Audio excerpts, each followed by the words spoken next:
UPSC 11वीं board की परीक्षा के लिए आपके राजनीति विज्ञान का पेपर मैं लेकर आया हूं आपके लिए। आपके जिले का रियल पेपर है, क्योंकि दोस्तों इसमें से बहुत से क्वेश्चन आपके एग्जाम में देखने को मिल जाएंगे। 60% से ज़्यादा क्वेश्चन आपको इसमें से देखने को मिलने वाले हैं।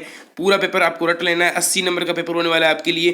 तो इस पेपर को मैं आपको पूरा बताऊंगा एनालाइज करके। तो इस पेपर के बारे में बात कर सकते हैं। यहाँ पर वार्षिक परीक्षा 2021-22 के लिए राजनीति विज्ञान का पेपर है। पूरी बात करेंगे, पूरे पेपर को हम पूरा हल करेंगे, इसको हल से ही देखने वाले हैं। तो स्टार्ट करते हैं आज की वीडियो को। उससे पहले अगर आपने हमारे चैनल को भी तो सब्सक्राइब नहीं किया है तो कर लें, क्योंकि यहाँ पर आपके लिए स्टडी कंटेंट आता रहता है। बाकी पेपर वगैरह इंपॉर्टेंट क्वेश्चन आपको यहाँ पर मिलते रहते हैं। और साथ ही इसकी पीडीएफ आपको टेलीग्राम चैनल पर मिल जाएगी, तो उसको जरूर ज्वाइन कर लेना। लिंक आपको नीचे डिस्क्रिप्शन बॉक्स में दी गई है, या फिर टेलीग्राम चैनल पर स्टडी 525 सर्च करते ही हमारा चैनल आपके सामने आ जाएगा, तो उसको ज्वाइन कर लेना। तो स्टार्ट करते हैं आज का वीडियो। यहाँ पर पहला प्रश्न है, भारत की जो प्रधानमंत्री है उसकी नियुक्ति किसके द्वारा की जाती है? भारत की प्रधानमंत्री की नियुक्ति वो किसके द्वारा की जाती है? राष्ट्रपति द्वारा, शासन द्वारा, सर्वोच्च न्यायालय के मुख्य न्यायाधीश द्वारा, या फिर उपराष्ट्रपति द्वारा? तो राष्ट्रपति, भारत की प्रधानमंत्री है उसकी नियुक्ति राष्ट्रपति द्वारा की जाती है। वह आपकी इसमें राइट आंसर हो जाएगा। उसी के साथ दूसरा प्रश्न है, राज्यसभा का जो के सदस्य का जो कार्यकाल है वो कितने वर्ष का होता है? तो वो 6 वर्ष का होता है। आपकी राज्यसभा का कार्यकाल, सिर्फ राज्यसभा का कार्यकाल ही 6 वर्ष का होता है। उसके बाद तीसरा क्वेश्चन है, भारतीय संविधान में संघ सरकार की मंत्रिपरिषद का उल्लेख है, वो किस अनुच्छेद के अंतर्गत किया गया है? तो वो किया गया है अनुच्छेद 74 के अंतर्गत से। आपकी इसमें राइट आंसर हो जाएगा। आपको अच्छी तरीके से याद रखना है, ये क्वेश्चन पक्का आ सकता है एग्जाम में। उसी के साथ चौथा है, आपके संयुक्त राष्ट्र संघ यानी यूएनओ द्वारा मानवाधिकारों की सार्वभौमिक जो घोषणा को कब लागू किया गया था? ये आपको बताना है। सार्वभौमिक जो घोषणा हुई थी उसको कब लागू किया गया था? तो उसको लागू किया गया था 10 दिसंबर 1948 को। वेरी इंपॉर्टेंट क्वेश्चन है, आपके एग्जाम में पक्का आएगा, देखने को मिलेगा। तो इस पेपर को आपको अच्छे तरीके से याद करना है। अगले प्रश्नों के बारे में बात करते हैं। यहाँ पर आपके 5वां क्वेश्चन है, भारत के मंत्रिपरिषद के जो सदस्य हैं उनकी अधिकतम संख्या कितनी हो सकती है? आपको बताना है। तो भारत के मंत्रिपरिषद के जो सदस्य हैं उसमें संसद के जो लोकसभा के जो कुल सदस्य होते हैं उनकी 15% से अधिक मंत्रिपरिषदों की संख्या नहीं हो सकती। पहले मंत्री अधिक होते थे, लेकिन अब अगर लोकसभा के सदस्य है उसके 15% से अधिक व्यक्ति मंत्री नहीं बन सकते। केंद्र सरकार में और राज्य सरकार दोनों में प्रावधान है। छठा है, राज्यपाल की नियुक्ति किसके द्वारा की जाती है? वेरी इंपॉर्टेंट क्वेश्चन है पॉलिटिकल साइंस का। तो राज्यपाल की नियुक्ति है वो किसके द्वारा की जाती है? तो राज्यपाल की नियुक्ति है वो आपके राज्य के जो मतलब सर्वोच्च न्यायालय की सलाह पर प्रधानमंत्री मतलब केंद्र सरकार की सलाह पर राष्ट्रपति द्वारा की जाती है। ए आपकी इसमें राइट आंसर हो जाएगा बच्चों। उसी के साथ सातवां है, भारत का उपराष्ट्रपति किस सदन का पदेन सभापति होता है? भारत का जो उपराष्ट्रपति होता है वो किस सदन का पदेन सभापति होता है? तो वो होता है आपके राज्यसभा का। वह आपकी इसमें राइट आंसर हो जाएगा। उसी के साथ आपका 8वां क्वेश्चन है, छुआछूत को समाप्त करना किस प्रकार की समानता है? आपको बताना है। छुआछूत को समाप्त करना किस प्रकार की समानता है? तो छुआछूत को समाप्त करना एक सामाजिक समानता है। ठीक है, सामाजिक समानता की ओर इंगित करता है छुआछूत को। और अगर छुआछूत सामाजिक समानता हो गई। उसी के साथ 8वां हो गया आपके मतलब सामाजिक समानता की ओर इंगित करता है। 9वां क्वेश्चन है, भारत में मतदान की जो न्यूनतम आयु है वो कितनी होती है? वेरी इंपॉर्टेंट क्वेश्चन है, एग्जाम में मिलेगा। तो भारत में जो मतदान की न्यूनतम आयु 18 वर्ष होती है। पहले 21 वर्ष होती थी, लेकिन अब 18 वर्ष है, यानी से आपके इसमें रिटर्न हो जाएगा।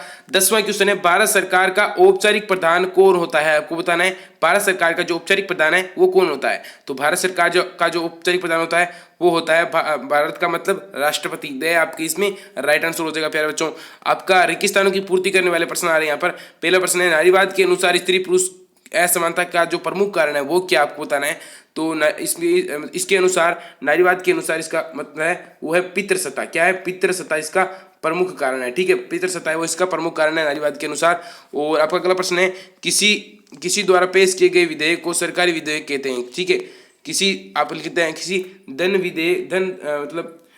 किसी धन द्वारा पेश किए गए विधेयक को सरकारी विधेयक कहते हैं। नहीं, यहाँ पर आपके लोकसभा हो जाएगा। और अगला है, धन विधेयक केवल किस में पेश किया जा सकता है? तो धन विधेयक केवल लोकसभा में ही पेश किया जा सकता है। याद रखना है, धन विधेयक केवल लोकसभा में ही प्रवेश किया जा सकता है। उसी के साथ द रिपब्लिक पुस्तक किसके द्वारा लिखी गई है?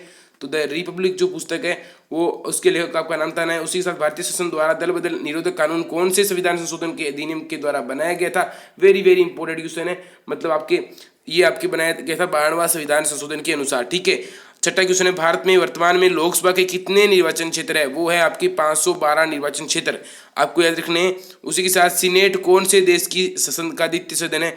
तो सीनेट है वो ब्रिटेन की संसदीय सदन है। और आपका अगला प्रश्न है, राजनीतिक समानता के कोई दो उदाहरण लिखने हैं। जैसे कि राजनीतिक समानता में सभी को मतदान देने का अधिकार है, ये एक राजनीतिक समानता है, और सभी को उम्मीदवार खड़े होने का अधिकार है, तो ये भी एक राजनीतिक समानता है। उसी के साथ 19वां प्रश्न है, प्राकृतिक समानता क्या होती है? मतलब प्राकृतिक समानता प्रकृति के रूप में हमें दी गई समानता प्राकृतिक मतलब समानता कहलाती है। जैसे कि हम सभी समान है एक तरीके से, मतलब हमारे मतलब एक पुरुष एक समान होते हैं तो महिला एक समान होती है, तो एक प्राकृतिक समानता एक प्रकार से हो गई, तो उसे प्राकृतिक समानता कहते हैं। आपको इसके दो मतलब उदाहरण भी दे सकते हैं। और 20वां है, राजनीतिक सिद्धांत क्यों प्रासंगिक है? कोई दो तर्क देने हैं आपको, मतलब राजनीतिक जो सिद्धांत है वो क्यों प्रासंगिक है, यानी एक समूह के लिए राजनीतिक सिद्धांत प्रासंगिक होते हैं। ये जो बातें आपको जितनी सारी लगती है ईजी लगती है, इतनी ईजी है नहीं, इनको आपको गहराई से पढ़ना होगा तभी आपको ये समझ में आएगी। तो आपको इनमें मतलब आपको पार्ट अच्छे से रीड करना है, उस पार्ट में से बहुत से प्रश्न आएंगे। निवारक नजरबंदी क्या है? Very very important question exam में मिलेगा। निवारक नजरबंदी का अर्थ आपको क्या होता है बताता हूँ। निवारक नजरबंदी का अर्थ होता है जैसे कि किसी को शक के आधार पर गिरफ्तार करना। ये भारत सरकार का एक मतलब कानून है। अगर मतलब पुलिस को ऐसा लगता है कि ये व्यक्ति मतलब दंगा फैला सकता है या फिर मतलब भारत में जो है दो धर्म को भड़का सकता है, इस प्रकार से दंगे धर्म विरोधी दंगे कर सकता है, तो उसको पहले ही गिरफ्तार कर लिया जाता है। जैसे कि कोई बड़ा काम होने वाला है तो उससे पहले उन जो बड़े जो गुंडे वगैरह होते हैं उनको पहले गिरफ्तार किया जाता है, ताकि ऐसा कोई मतलब कारण वगैरह ना बचे। तो इसके लिए इसे निवारक नजरबंदी कहते हैं, शक के आधार पर, और इसे 3 महीने तक रख सकते हैं। ठीक है, 3 महीने तक इसे रख सकते हैं। तो अब बात करते हैं अगले प्रश्नों के बारे में। यहाँ पर 22वां प्रश्न है, सामाजिक असमानता क्या है? सामाजिक असमानता के कोई आपको जो 4 है उदाहरण लिखने हैं। सामाजिक असमानता क्या होती है? तो सामाजिक असमानता जैसे छुआछूत करना, और इसमें आपको अलग अलग लिखने हैं, जैसे कि लिंगानुपात संबंधित असमानता हो गई। ये सभी असमानता आपको इनके 4 उदाहरण आपको लिखने हैं। उसी के साथ 13वां प्रश्न है आपके खंड 6 में, इनके बारे में बात करते हैं। यहाँ पर आपके अगला प्रश्न है आपकी, संविधान का हृदय और आत्मा है वो किस मौलिक अधिकार को कहा जाता है? आपको बताना है।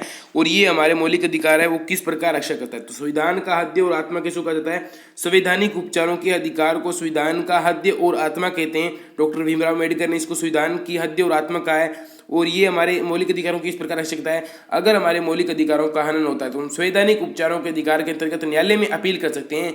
और अगर कोई हमारे अधिकारों का मतलब उल्लंघन करता है, मतलब हमारे अधिकारों पर कोई रोक लगाता है, तो हम न्यायालय में अपील कर सकते हैं। मतलब सभी अधिकारों को सुरक्षित रखने के लिए एक अधिकार बनाया गया है जो है संवैधानिक उपचारों का अधिकार। तो ये हमारे संविधान के हृदय की आत्मा कहा जा सकता है। 24वां क्वेश्चन है, राजनीतिक, आर्थिक और सांस्कृतिक अधिकारों में अंतर स्पष्ट करना है। प्रत्येक प्रकार के अधिकारों का आपको उदाहरण भी देना है। राजनीतिक अधिकार जैसे कि आपको अधिकार है राजनीति में, जैसे कि आपको राजनीति में उम्मीदवार चुनने का अधिकार है, खुद का मतदान देने का, खुद को खड़ा होने का अधिकार है, तो ये इसके उदाहरण हो गए। दूसरा आर्थिक, आर्थिक में आपको व्यापार करने का अधिकार है, भारत के किसी भी राज्य में व्यापार करने का आपको अधिकार है। और इसी आपका अगला है सांस्कृतिक अधिकार, मतलब